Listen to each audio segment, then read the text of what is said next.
I still remember that afternoon so clearly, when the sound of rain began to fall gently against the large window of the villa.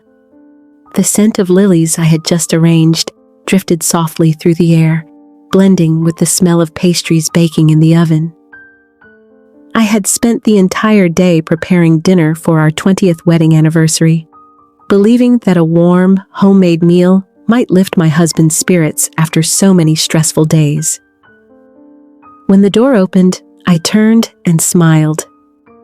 Kevin walked in, his coat slightly damp from the rain, but his face was so cold it made me shiver. He said nothing, simply placed a thick stack of documents on the table and loosened his tie. I kept my smile and stepped closer. "You're home. I have a little surprise. Today is..." He cut me off, his voice flat and dry. "I know. Today is our 20th anniversary, and this is the last gift I'm giving you." I looked down at the papers. The words, "petition for divorce," stared back at me. My heart felt like it stopped. I looked up, my voice shaky. "A divorce? You're joking, Kevin. This isn't the day for something like this." He stood there, his eyes devoid of warmth. "I've never been more serious. Just sign it. It'll be quick and easy for both of us." I stepped back, the room suddenly spinning around me. "Why? Tell me why. 20 years? Did I do something wrong?" He sighed, but the sigh sounded so hollow it broke my heart. "You didn't do anything wrong. I just don't love you anymore. I want a different life." Tears spilled down my cheeks, hot and burning. A different life? At 40? Do you have any idea how much I gave up for you? I left behind my career. I let go of so many dreams. I chose to be here, to build this home with you. He let out a dry laugh, the kind that made my heart ache. Sacrifice? Dreams? Don't make me laugh. You're just a hollow housewife wandering around the house all day. Do you really think I could show my face in the real world and not feel ashamed? I froze. His words echoed in my head, each one cutting like a blade. I wanted to say something, but my throat tightened. And then, the back door swung open. A clear female voice rang out. "Here's your coffee, Kevin." I turned around. She walked in with confidence, red lips, softly curled hair. She carried the cup straight to Kevin and set it on the table. What lovely flowers. Too bad Kevin likes red roses now. He gave me a bouquet this morning. I stood there, completely numb. Suddenly, all the scattered pieces from the past few months snapped into place with cruel clarity. I looked at Kevin's assistant, my voice trembling. "You and him." Kevin draped his arm around her shoulders, his expression as casual as if he were talking about the weather. "That's right. Chloe makes me feel young again. She gets me, unlike you. All you ever do is complain and demand." She gave a mocking laugh, her eyes scanning me from head to toe. "Kevin told me you're old, your skin's wrinkled, and you smell like the kitchen. Honestly, you should step aside with some dignity. A woman like you couldn't turn a single head out there." I could feel the anger rising through every vein in my body. My voice trembled, but I spoke clearly. "Who do you think you are, talking to me like that? You're just someone clinging to beauty that won't last. What makes you think you're better than me?" Kevin pulled her closer, his eyes filled with disdain. "Ignore her, sweetheart. She's just bitter because you're younger and prettier. She's not worth your attention." I looked at them, the two people who had shattered my entire life in just a few minutes. The room felt smaller, the air so thick I could barely breathe. The scent of lilies still lingered, but now it smelled like the end of a dream. I braced myself against the edge of the table, trying to keep my body from collapsing onto the cold tile floor. A wave of dizziness made my head spin, and my heart ached as if it were being crushed in someone's hand. I couldn't take my eyes off Kevin's face. It was the same face I had once believed to be the safest place in the world. Yet now, it looked so unfamiliar, almost cruel. You can betray love, but after 20 years of marriage, you can't just take everything. You've already moved all the money, haven't you? The joint account is empty. How could you be so cruel? Kevin didn't flinch, not a frown, not a hint of guilt. He looked at me like I was a stranger interrupting his new life. That money came from me. What did you ever contribute? Housework? Your effort is worth pennies. I've already sold this place. You have a week to pack up and leave. I lost it. I couldn't hold back any longer. You've lost your mind. This is our home. You don't have the right. The sound of heels clicked softly behind me. Chloe stepped closer, her voice carrying a smug, self-satisfied tone. Sweetheart, our lawyer reviewed everything carefully. It's all in Kevin's name. You don't own a thing. If you're smart, you'll sign and walk away with something. Kevin's even willing to give you a few $1,000s to help with rent. Don't be difficult. I turned to Kevin, almost begging, my voice breaking from the weight of everything crashing down. Kevin, please, look at us. Do you remember what we used to be? How much we loved each other? You promised? He didn't let me finish. He turned away, his voice calm and cold. Stop talking about the past. It doesn't matter anymore. I just want to be with Chloe. She gives me everything I've ever wanted. Before I could respond, Chloe let out a laugh, full of pride and satisfaction, as if the outcome had already been decided. Did you hear that? He doesn't want you anymore. You're nothing now. I stood frozen. A storm was rising inside me. Everything I had been trying to swallow, trying to hold back, burst all at once like a dam collapsing. I stepped toward the table and yanked the stack of papers Kevin had left there. Without a second thought, I tore it to pieces. Tiny scraps scattered across the floor. You shameless cowards! I'm not signing anything. Do you really think I'm some puppet for you to control? Kevin lunged at me, his face twisted in rage. He shouted in my face like I was a stranger who had invaded his home. You've lost your mind. I'll take you to court. You won't get a single cent. I turned and pointed straight at Chloe. Every word that came out of me was sharp and cold, like a blade cutting through glass. And you? You really think stealing a man who betrayed his wife makes you special? Just remember this. The way he treats me today is exactly how he'll treat you tomorrow. Trash attracts trash. Chloe's face went pale as she shrank beside Kevin. Her voice trembled, but she still tried to play the innocent victim. Kevin, she's crazy. She just threatened me. Did you hear her? Kevin stepped forward. For a moment, I thought he might hit me. My body instinctively pulled back, but instead, he pointed firmly at the door. Get out of my house, right now. Don't expect a single dime. If you don't leave, I'll call the cops. You're nothing but a lunatic. Chloe's voice trailed behind me like a knife slicing into what little pride I had left. Make sure you pack up all your junk.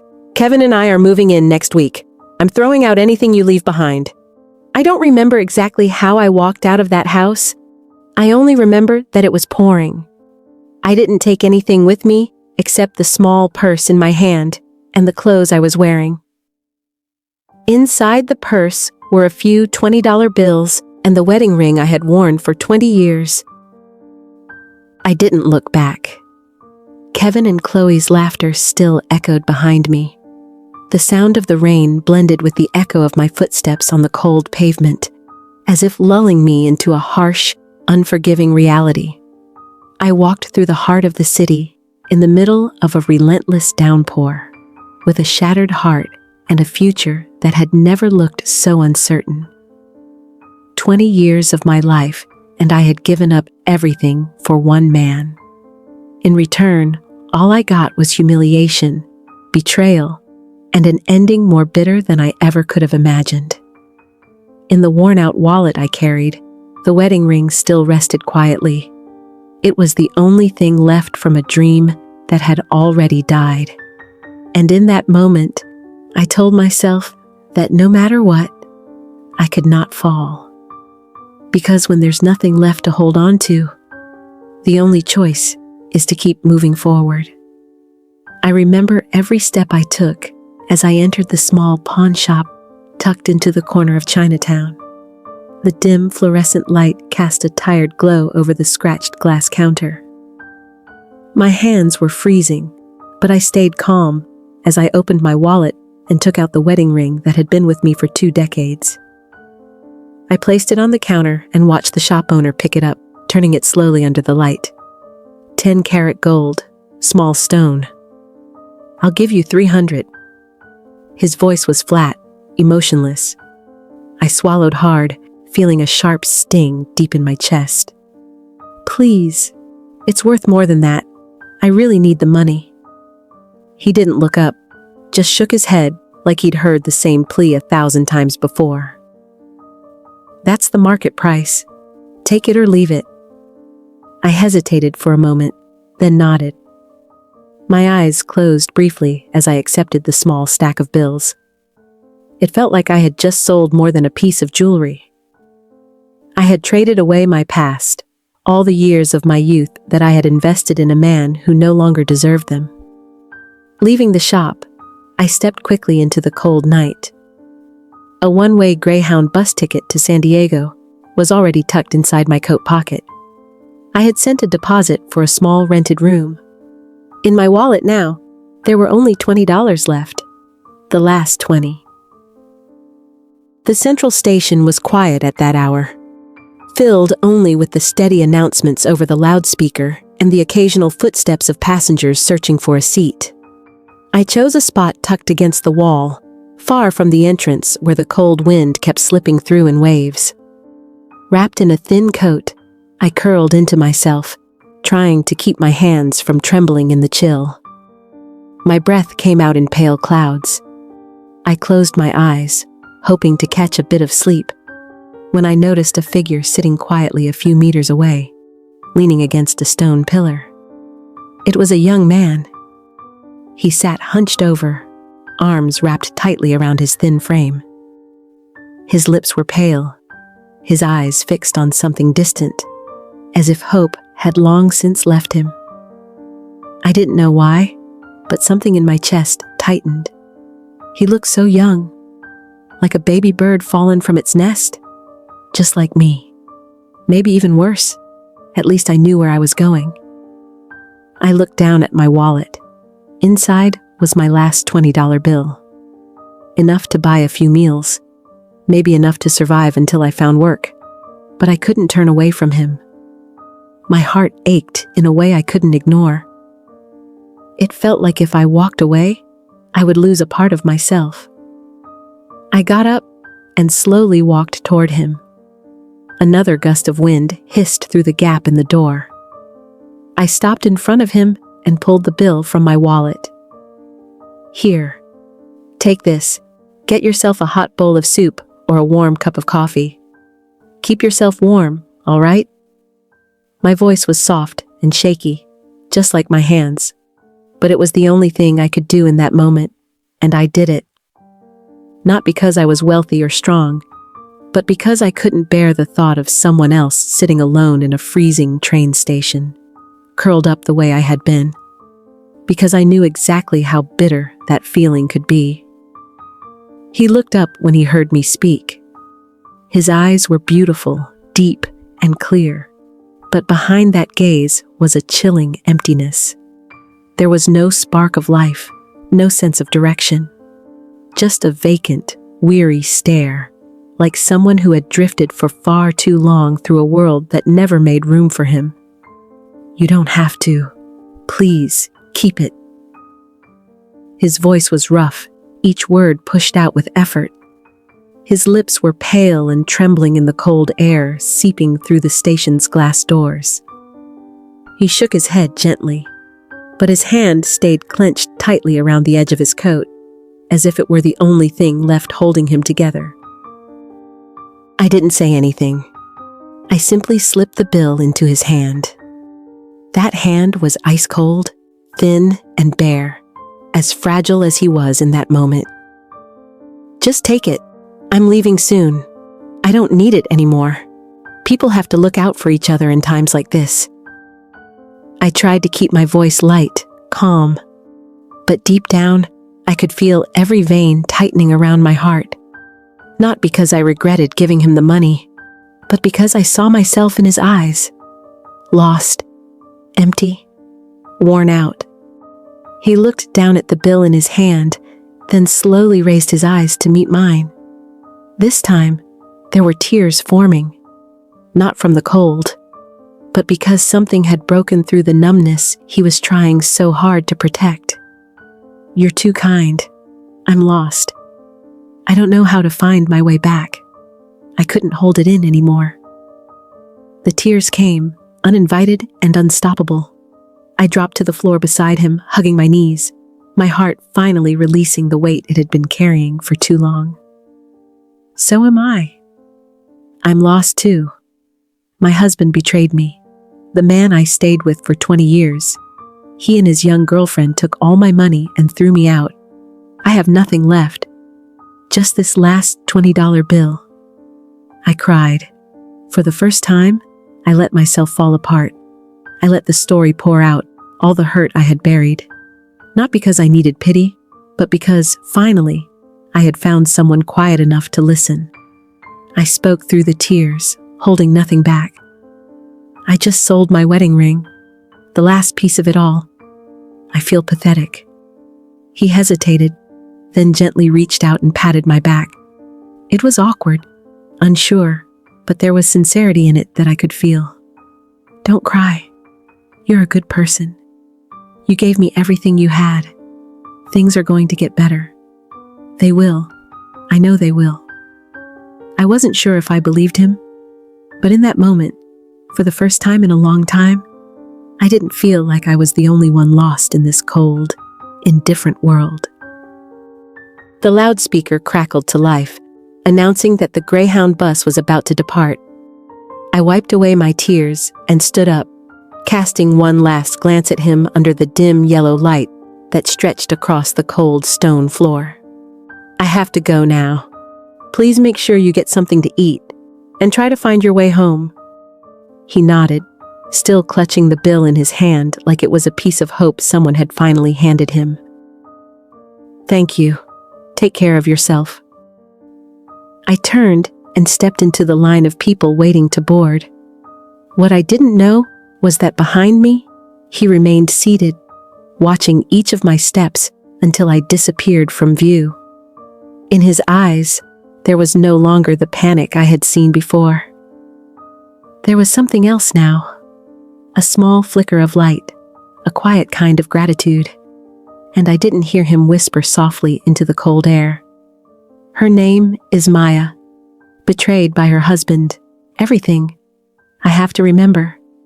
And so, as the bus pulled away, carrying me out of that freezing station in the heart of a winter night, carrying a heart still raw with wounds that had not yet healed, I held on to the only thing I had left. A few hours later, I stepped into a tiny rented room after a long overnight bus ride, my body completely drained, my shoulders aching from holding my bag too tightly the entire way.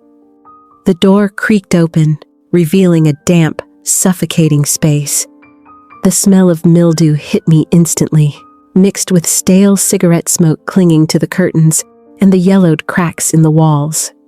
I set down my flimsy suitcase on the warped wooden floor, which groaned beneath my feet like it was tired of standing. Ms. Rivera stood in the doorway, arms crossed, eyeing me from head to toe like she was sizing up something used and worn. Her voice was sharp, fast, and to the point. Listen up. Keep the place clean. Curfew is 10. No guests allowed. You've paid the rent, but utilities get billed at the end of the month. Got it?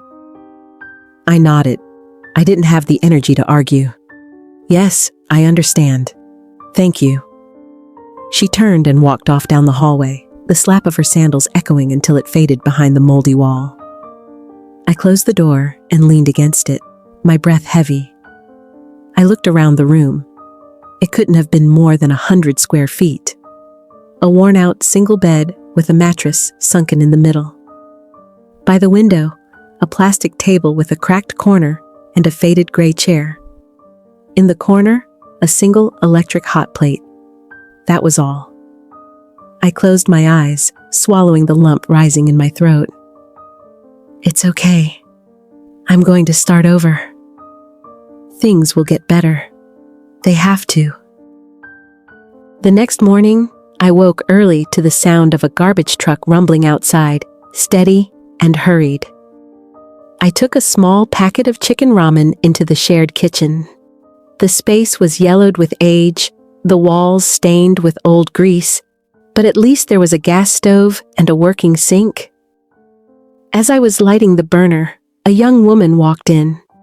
Her hair was tied back neatly, and she wore a faded t-shirt. She was eating a bowl of cold rice with a boiled egg, glancing at her phone between bites. When she noticed me, she looked up and gave me a friendly smile. You just moved in yesterday, right? I'm Maria. I gave her a faint smile, trying to seem cheerful. Yeah, I'm Maya. Where do you work? Maria kept eating as she replied. I work at a garment factory nearby. Long hours on my feet, but it pays the bills. Have you found anything yet? I glanced down at my hands and answered quietly. I'm still looking. I used to work as an office manager. Maria paused, let out a small breath, and gave me a look filled with quiet sympathy. Office jobs are hard to get around here. They usually want younger people. You might want to try the diners or supermarkets. Sometimes they'll even ask if you know how to wash dishes. I was about to respond when we heard the sound of slow, dragging footsteps across the concrete floor. An elderly woman shuffled past, hunched over with a heavy sack of recyclables slung over one shoulder. Her back so bent, it looked like it was folding in on itself. She wore a pair of worn-down plastic sandals and moved with careful, labored steps. She murmured to herself, almost as if she had forgotten anyone else was there. Manager, I used to be a teacher once. That's life. The words hit me hard, like something had struck the center of my chest. I watched her walk away. That was Eleanor, and I could see clearly how the weight of the years had settled onto her body. A quiet fear stirred in me, a glimpse of a future that felt far too close, painfully still, and hollow, if I couldn't find a way out. I tightened my grip around the spoon, trying to steady myself with the thought that I still had time. But somewhere deep inside, a coldness had begun to creep in. Not from the air, from the growing uncertainty of a life that was just beginning to unravel. I remember that morning clearly. The sun was shining bright, but inside, I felt as heavy as if the sky were about to break open and pour. After fixing my hair in the mirror of a public restroom, I walked into a small grocery store a few blocks from the boarding house. A help wanted sign hung by the door, like the last thread of hope I had left. I stood at the counter, forcing a smile as the shop owner looked me over from head to toe. She didn't speak right away. Instead, she slowly set down the bottle of water she was holding and folded her arms. You used to be an office manager. So why are you applying to work retail? It doesn't seem like a good fit. I need someone who can stay long term. I spoke quickly, afraid that even a moment of hesitation might cost me the chance. I can do it. I really need this job. But she shook her head and wouldn't even meet my eyes. Forget it. I'm not hiring. I nodded and bit down gently on my lip to keep the tears in. I walked out of the store and back onto the street, feeling as empty as my wallet. I didn't give up. I went to a bigger fast food restaurant nearby, the kind that always had job postings taped to the glass doors. I asked to speak with the manager. He looked to be in his early 30s, clean-cut, shirt tucked in, with a cool and professional demeanor. He took my resume, sat down, and flipped through a few pages. When he reached the section on work history, his brow furrowed. Ms. Maya, age 40. A 2-month gap due to divorce and relocation. We're looking for someone energetic, available for overtime. This might not be the right fit for you. I said nothing. I simply lowered my head, took back my resume, and left the restaurant. Each step felt heavier than the one before. It seemed like every glance I passed on the street carried a silent judgment. Not just for my age or my past, but for everything I used to be and could no longer claim. That afternoon, I returned to my room. I opened my wallet. Inside were only a few lonely coins. On the table sat a few packets of cheap instant noodles and some wilted vegetables. I sat down and stared at them, feeling nothing but emptiness. No money left, completely broke. What should I do now? Collect bottles like Eleanor? Give up? No, I can't go back. I closed my eyes. The image of that $20 bill suddenly came to mind, the last one I had given to the boy at the station. A small part of me whispered with regret, but I stopped that thought before it could take hold. That $20. If only, no, I can't think like that. I did the right thing that day. A sudden knock on the door startled me. I went to open it. It was Maria, holding a bowl of steaming hot soup. She placed it gently in my hands. Maya, I made too much. Please, have some with me. I looked down at the bowl, my throat tightening. The smell of onions and meat rose to my nose, and I realized just how fragile I had become. Thank you, Maria. She sat beside me with a kind smile. Don't lose hope. Everyone here has something to carry. Ms. Rivera is raising her child alone. Eleanor was abandoned by her kids. And me? I send money back home every month. We just have to keep going, Maya. I looked at her, then at the bowl of soup still steaming in front of me. Her words echoed in my mind, soft but piercing. She was right. Everyone was holding on in their own way, and I had to do the same. I rested my head on the table, tears falling quietly onto the scratched wood. Beside me sat the bowl of soup Maria had shared. The small room seemed to darken around me. It wasn't the power going out. It was the fading light inside me. I didn't know how much longer I could keep going. But I couldn't give up. Not yet. Not when someone had chosen to share a bowl of soup with me at the very end. That morning, I woke up earlier than usual after a restless night. My mind was full of numbers and anxious thoughts. I had been trying to figure out whether selling my old phone would give me enough money to eat for a few more days. Downstairs, the sounds of people moving around had already begun. A few kids from the building were out in the alley playing, their shouts and laughter echoing up from the courtyard. I sat on the edge of the bed, staring at my phone. Its cracked screen and chipped paint made it look pathetic, not much different from how I felt at that moment. Just then, a voice rang out from below, sharp and startling. Maya! Maya! Someone's here for you! Come down! It was Ms. Rivera. She was yelling like I had just received money from overseas. My heart jumped, and I rushed out to the balcony, pulse racing. Then I froze. Down there, in the narrow alley full of trash and old bicycles, a sleek black limousine was parked. Standing beside it was a man in a perfectly tailored suit, wearing white gloves. He looked up when he saw me, his eyes calm and polite. I gripped the balcony railing, my thoughts spinning out of control.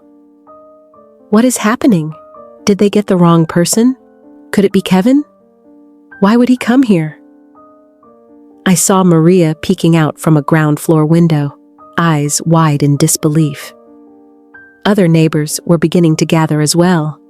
Being the center of attention in a place where I barely felt seen made me feel even more out of place. I walked downstairs, my legs weak and shaky. As I stepped into the courtyard, the man bowed slightly and addressed me with polite formality. "Pardon the intrusion? Are you Ms. Maya, the woman who helped a young man at the San Francisco station last Saturday night?" I stood still, my eyes wide with confusion. "Yes, I'm Maya. But I only gave him $20. I didn't do anything wrong, did I?" The man smiled gently and replied, "Not at all. What you did was truly kind. Please, come with us. There's someone who very much wants to meet you." I looked around. Maria was now standing near the gate, her expression a mix of surprise and confusion. I turned back to the man, searching for any hint of a joke or a scam. But there was nothing in his eyes except sincerity and respect. I gave a small nod, my heart still full of doubt. The car rolled forward quietly through the narrow street, leaving behind the worn-down neighborhood and carrying me toward a place I had never dared to imagine. When the car stopped, I lifted my head and looked out the window. A grand estate on a hill in La Jolla came into view, so vast and serene it almost took my breath away. The iron gates opened and the car rolled forward, finally stopping at a stone-paved driveway. I stepped out and followed the man inside. The living room was expansive, with polished wooden floors and oil paintings lining the hallway, giving the place a sense of both elegance and history. I stood there in the middle of the room, my heart pounding, unsure of what was happening. A middle-aged man walked in from the back corridor. He was tall, with graying hair, deep-set eyes, and a warm, steady voice that filled the room. "Hello, Ms. Maya. I'm William Vance. I want to sincerely thank you. You saved my grandson's life." My eyes widened in disbelief. "Your grandson? You mean that homeless boy?" Mr. William nodded slowly, a trace of sorrow in his eyes. "Yes. His name is Daniel. A few years ago, he was in a terrible car accident. Since then, his mind hasn't been the same. He often disappears, wandering off for days at a time, and no one ever knows where he might end up. That time was the longest he had ever been gone. If it hadn't been for your help, I might have lost him forever." I stood frozen. The memories from the train station rushed back.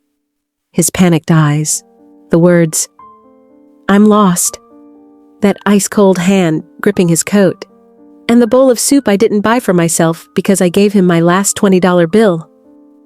Mr. William continued, his voice quieter now. "Daniel came home, but something remarkable happened. For days, he kept repeating a name.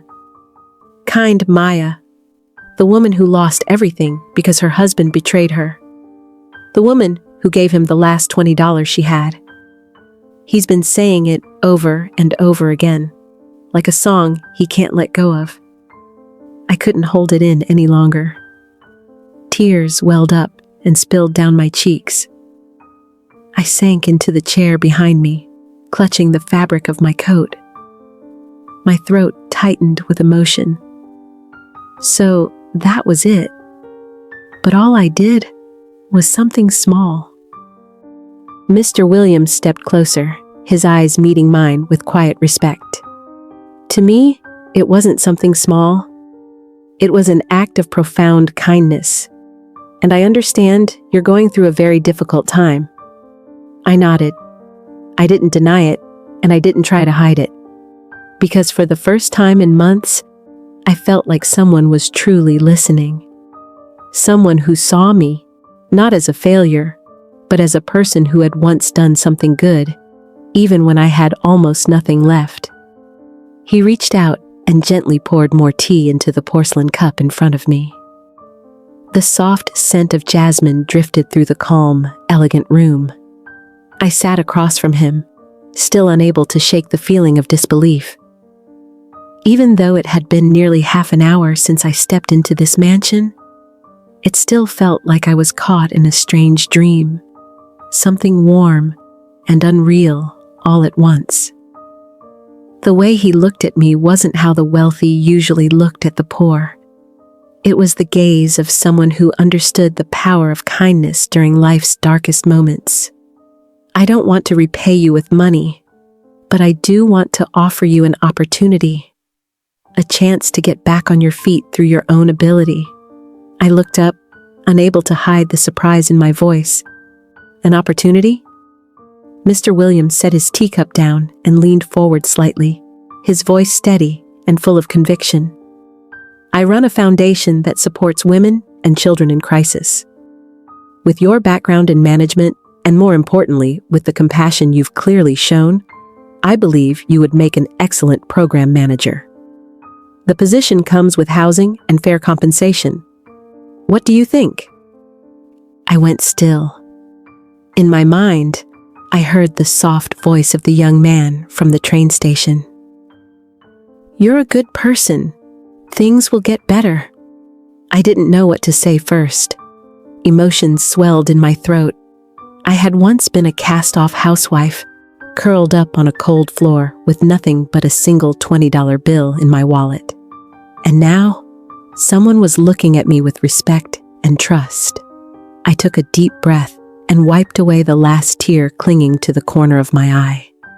Then I looked him in the eyes, and this time, my voice was no longer trembling. It was clear and steady. Sir, I don't know what to say except thank you. I accept. I promise I'll give it everything I have. Mr. Williams smiled, a gentle smile that carried a rare kind of joy. I knew you would. Welcome to our family. I stood and bowed my head to him, full of quiet gratitude. As I stepped out of the estate, the morning sun lit up each stone step beneath me. Rays of sunlight filtered through the leaves above and fell softly across my tear-streaked face. But this time, they weren't tears of despair. They were the tears of someone who had come to realize that no matter how cruel the world could be, there was still space for kindness. A new chapter was beginning, and I, Maya, was ready to walk into it with all the faith I had just begun to rediscover. I was sitting in my new office, a small but tidy and bright space filled with the morning sunlight streaming through a large window. It had been 2 months since I took on this role. On my desk were stacks of folders, each one representing a project, an opportunity, a responsibility I had carried since being appointed as a manager at the William Vance Foundation. Sarah, my assistant, knocked gently and stepped in. She was holding a thin folder, her steps quick but composed. Ms. Maya, we have a new proposal from Technova. They're interested in collaborating on the Women in Tech Opportunity Program. I reached out to take the folder from Sarah. The cover featured Technova's logo, clean and professional.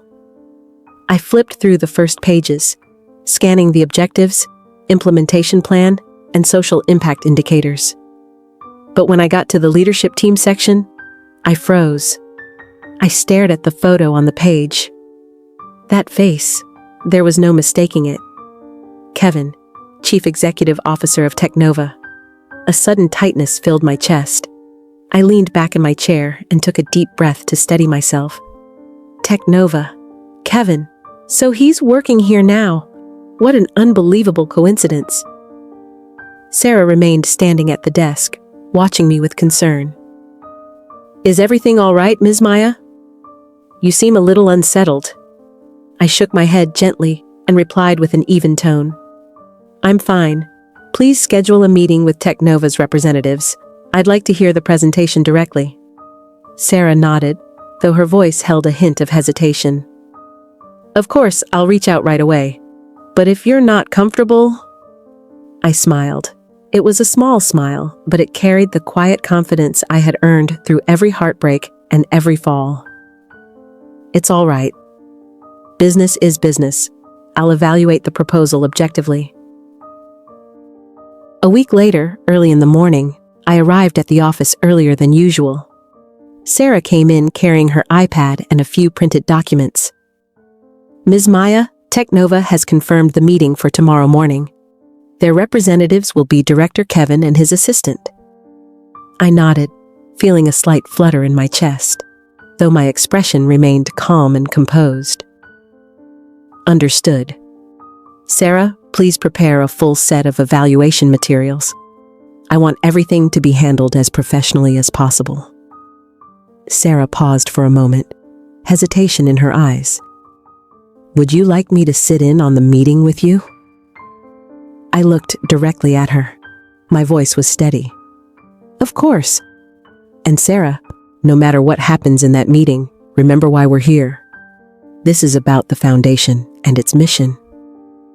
She nodded, a small smile forming on her lips. Understood, ma'am. I turned toward the window, watching the city begin to stir in the morning light. Kevin, after everything that happened, here we are again. Do you know that the person you're about to pitch to is the same woman you once walked away from? Tomorrow will show you that I'm no longer the fragile woman you left behind. I tightened my fingers gently around the teacup, calm and resolute. The next day, the meeting room door opened. I was already seated at the head of the table, hands resting lightly on the folder in front of me, eyes steady as they followed the two guests entering the room. Kevin and Chloe walked in, chatting and smiling, carrying a stack of documents.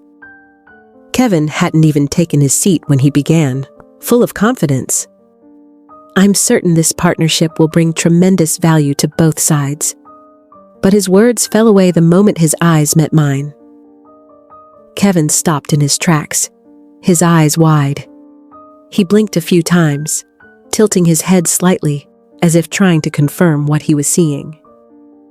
Maya, is that really you? What? What are you doing here? Chloe couldn't hide her shock either. Her eyes grew round as she stared at me, then turned to Kevin, clearly waiting for an explanation. Maya? Seriously? How did you even get in here? This is the executive level. I looked up and smiled faintly. My voice came out clear and steady, not loud, but firm enough to cut through the stunned silence that filled the room. Hello? Please, have a seat. Kevin was still frozen where he stood, his eyes fixed on me in confusion. He took a few hesitant steps forward, his voice unsteady. No. Answer me. What are you doing in this meeting room? This is where our presentation with the William Vance Foundation is supposed to take place. Chloe glanced around the room, suspicion flickering across her face. She lowered her voice, though not enough to keep me from hearing. Maybe she was hired as a temporary receptionist or cleaning staff. But that can't be right. She's sitting in the chair at the head of the table. I rested my hand on the folder in front of me and gently pushed it aside. My eyes met Kevin's, then moved to Chloe's. My tone remained calm and even. I'm Maya, Project Director of the William Vance Foundation. It's a pleasure to see both of you again, in a professional capacity. A heavy silence fell over the room, as if a curtain had just dropped. Kevin and Chloe exchanged glances before both suddenly burst out laughing. Kevin laughed loudly, his voice tinged with mockery. What? Director? Maya, you can't be serious. Are you dreaming right now? Chloe covered her mouth, her eyes shining with contempt. Oh, come on. Maya, you always had such a sense of humor. Director? Do you even know what kind of degree or experience it takes to hold a position like that? Kevin shook his head, his tone shifting into something that sounded almost pitying. I get it now. Things must have been rough after you left me, but pretending like this isn't healthy? Come on, just step outside before this gets embarrassing. I kept my smile, calm and unshaken. My voice did not waver. I suggest we begin the meeting. My time is valuable. Chloe leaned closer to Kevin and whispered just loud enough for me to hear. She must have serious psychological issues. Poor thing. The door opened again. Sarah walked in, holding a folder and her iPad. She headed straight toward me, her expression respectful and professional. Ms. Maya, here are the documents for your approval. Mr. William also sent a message. He would like to meet with you after this meeting. I nodded and took the folder without saying a word, but I could clearly see the change in Kevin and Chloe's faces. Their arrogance had slipped. Sarah turned to the two of them and offered a polite smile. Hello, I'm Sarah, assistant to Director Maya. Ms. Maya will be the one reviewing and approving the contract between our foundation and your company, Technova. Kevin stood frozen, his face gradually losing color. No, that can't be. Chloe stammered, her lips moving but no words coming out. She's really... I remained seated, silent. I watched the change in Kevin's eyes as he finally sat down. The smile on his face was strained, trying to appear confident, but the tension was unmistakable. Chloe, sitting next to him, kept her expression composed, but her fingers tightened around the strap of her purse like she needed to hold on to something to stop herself from shaking. Kevin forced a chuckle and suddenly slapped the folder in front of him, his voice carrying a false sense of humor. Well then. You've climbed high, haven't you? Got promoted fast. Hasn't been that long, has it? Or maybe you know someone at the top? I didn't respond. I kept flipping through the documents, eyes scanning the details as if he hadn't said a word. Chloe joined in from the side, her tone sharp but coated with a thin layer of sweetness. Of course. Otherwise, how could someone who had to sell her wedding ring just to get by end up sitting here like this? You moved up awfully fast. Any tips you'd like to share? I stayed quiet. My fingers smoothed out the open page in front of me. Then I gave a small nod to Sarah, the loyal assistant who had stood by my side since the start of the meeting.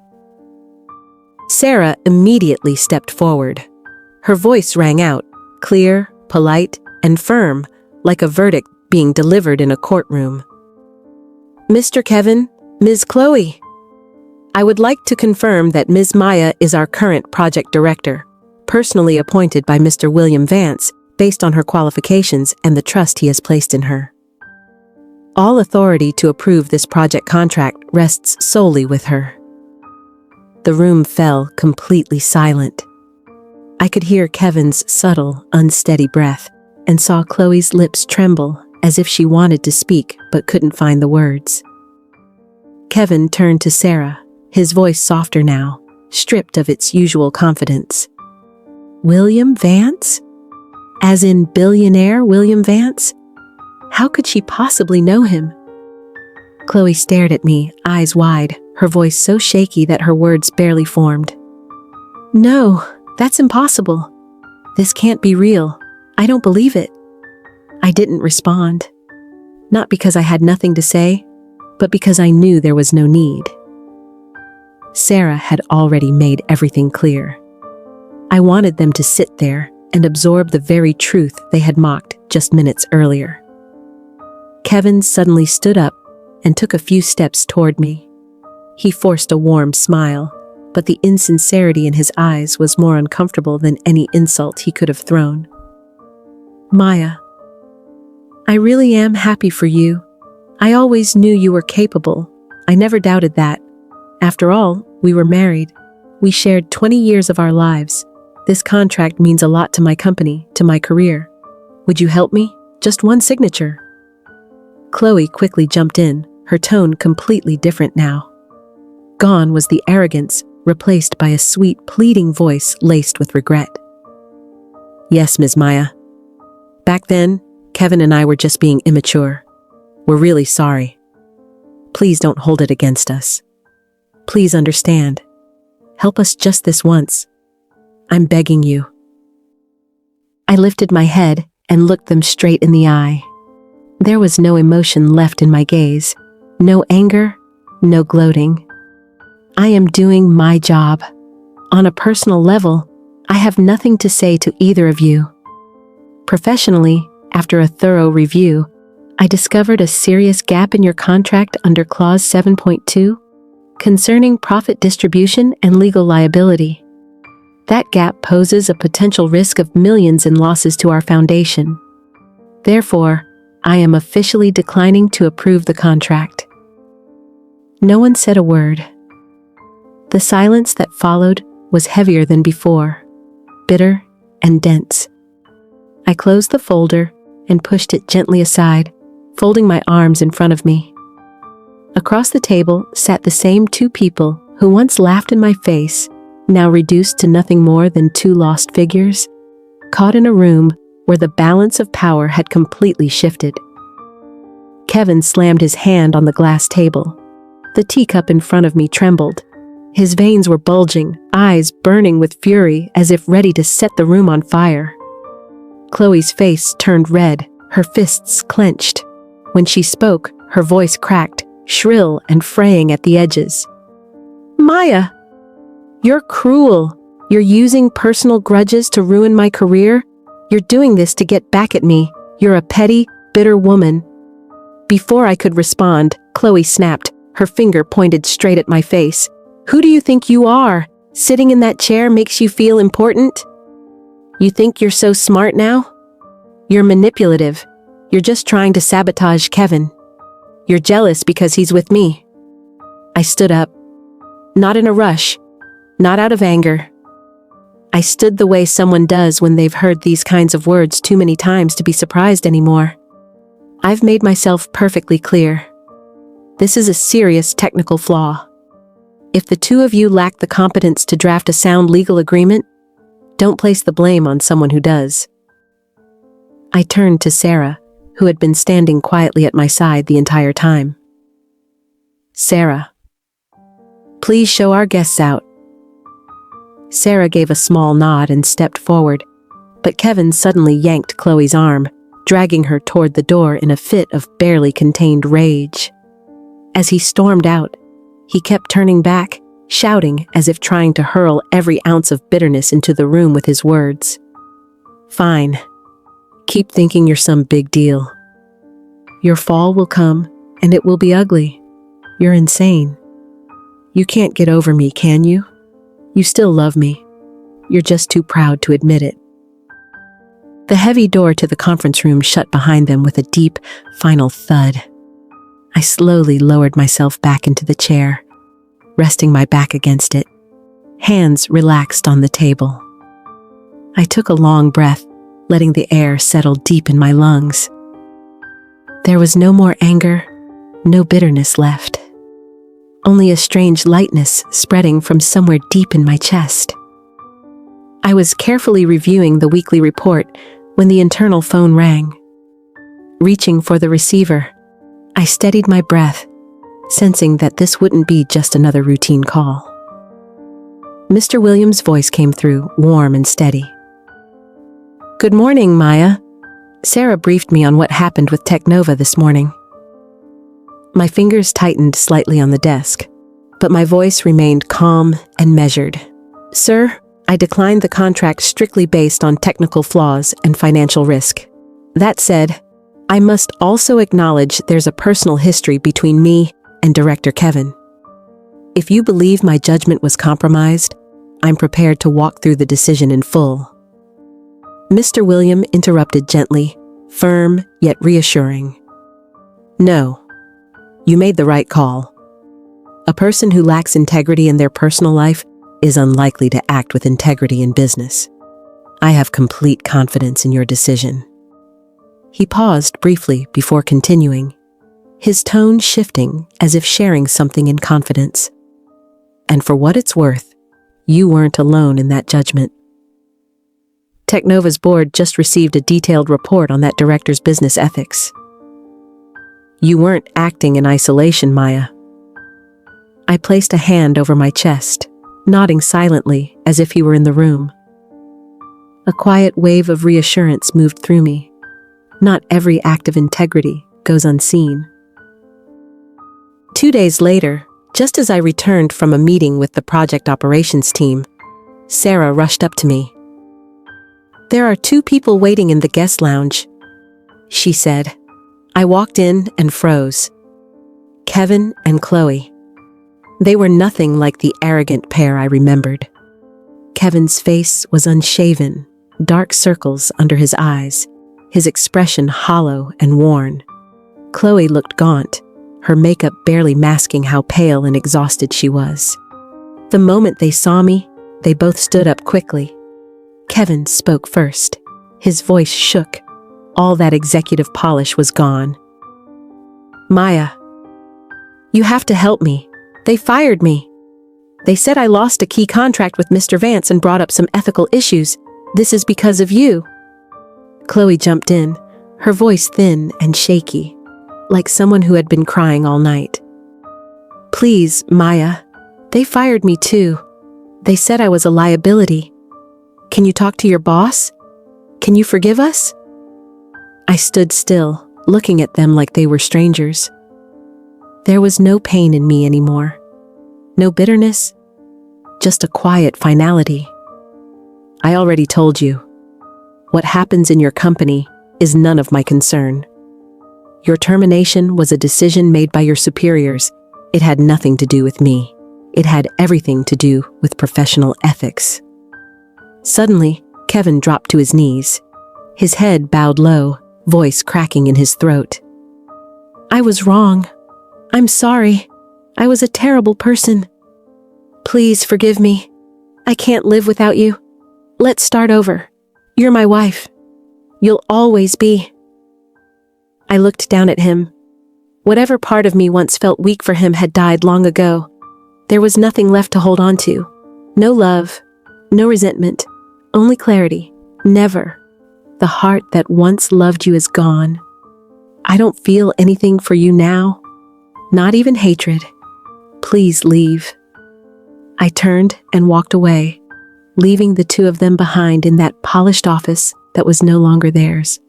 The door closed quietly behind me, and I didn't look back. I knew that the only thing worth doing with people like them was to let them disappear, along with the pain and the past they dragged behind them. For the next month, I didn't see them again. That morning, just after wrapping up a meeting with the project team, I received a call from the front desk. Before I could ask who it was, the receptionist hesitated, then said the man insisted on seeing me. He claimed to be my ex-husband. I stepped into the hallway with little emotion left to stir. Standing there was Kevin. His appearance made me pause for just a moment. His shirt was wrinkled, eyes sunken with dark circles beneath them, hair unkempt like it hadn't seen a comb in days. The moment he saw me, he moved closer. His eyes were red and strained. Chloe left me. As soon as she realized I had lost everything, including my money and my status, she walked away. She ran off with another executive. She's a traitor, a gold digger. But I see it now, Maya. I know I was wrong. You were the only one who truly cared for me. Please, help me one last time. I'm begging you. I looked at him, not with anger, not with pity, just the quiet gaze of someone who had once clawed their way out of the dark and had no intention of ever going back. My voice was calm, but it carried no softness. Kevin, look at yourself. You lost everything because of your greed and betrayal. I was once your victim. I will never return to that cycle. His face twitched, and a flicker of bitterness flashed in his eyes. He clenched his fists, voice low and sharp like a wounded animal. You're cruel, heartless. I gave him a faint smile. It wasn't for him. It was for the woman I used to be. Cruel? No. This is what it looks like when someone learns to respect herself. I gave you your last chance to walk away with dignity. Now leave and don't come back. Don't make me call security. Kevin stood still for a moment, speechless. Then he dropped his head, turned around, and walked away with an unsteady gait. His figure grew smaller as the late afternoon sun stretched long across the floor. I stood there for a moment before stepping out onto the balcony. The late afternoon breeze moved gently across my face, carrying away the weight of old memories. I took a deep breath, closing my eyes briefly in the kind of peace I had fought so hard to find. Everything had come to an end. It hurt, but it was necessary. They had faced the consequences of their lies and greed. As for me, I had finally forgiven myself for the innocence I once held on to. Now, I was strong enough to protect the life I had built. This life belongs to me, and I will never let anyone tear it apart again. I returned to my office, where the soft light of the afternoon stretched across my desk through the tall windows. On the desk were the files for a project I was leading to support single mothers through the foundation. I sat down and gently straightened the folders in front of me. If you have ever been betrayed, if you have fallen, if you have stood in the dark with no way forward, just remember this. As long as you choose to rise, life still owes you an apology. Go and claim it with the strength and dignity that only you can carry. If this story moved you, leave a comment and share your thoughts. Hit like, subscribe to Revenge Diary, and turn on the notification bell so you never miss another story of justice, strength, and powerful comebacks. Thank you for staying with me until the very end.